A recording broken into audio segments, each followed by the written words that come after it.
Hello gamers and gamettes, what is going on? My name is Tanek127 and welcome back to another video. And guys, in today's video I want to give y'all my recommended settings for Clair Obscur Expedition 33 on the PlayStation 5. These nice visuals you are seeing right here, this is a basic PlayStation 5 console. So these settings will be good for you on PlayStation 5 or Xbox Series X.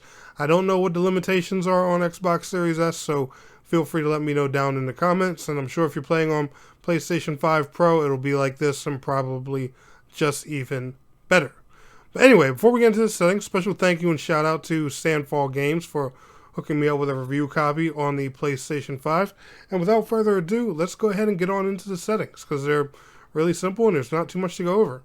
So you're going to hit the touchpad or your Windows key, depending on whether you're playing on PlayStation or Xbox, and you're going to go over to gameplay.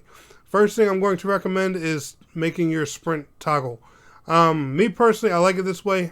May not be for everybody, but I'd rather toggle the sprint than hold R2 or right trigger to sprint. That's just me. Let's go ahead and head over to graphics. Graphics mode I would definitely recommend is performance. However, we are just playing an RPG at the end of the day, so if you want to go ahead and do quality or fidelity mode, feel free. Frame rate isn't as important as it is in something like a shooter or a competitive game or anything like that, but performance does look pretty clean.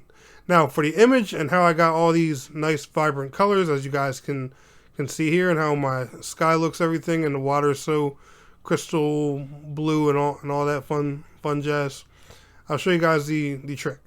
So here in graphics, I have my gamma at 1.05, my contrast at 1.5, and my brightness at 0.9. Now keep in mind, depending on your monitor or TV screen, these numbers are going to vary. These exact numbers aren't going to work for you, but the objective here is to get the highest contrast as possible so the colors pop more. That's the goal. So play around with your brightness and gamma, raise your contrast a bit on the higher side, and see what works best for your screen. I turn motion blur off. I don't like motion blur being part of my game. It's just something I can't stand. Film grain, I hate how that grainy look goes over there. I just think it makes the picture look less clear. The last thing I did was turn off camera shake. Camera shake is usually used in games to hide like frame drops and stuff like that, but when you turn it off in games, it makes the combat look more impactful, look a lot smoother and stuff like that. Now I'm not saying this game is using it for frame drops, and that's just what some developers do. Just want to put that out there. But when you turn off camera shake, it just makes combat look a lot more clean, especially in RPG games. Trust me on that one, guys. But yeah, if you like my picture here and this is what you want, be sure to use my settings. Y'all enjoyed today's video? Smash that like. I'll see y'all on the next one. Peace out. Have a good one.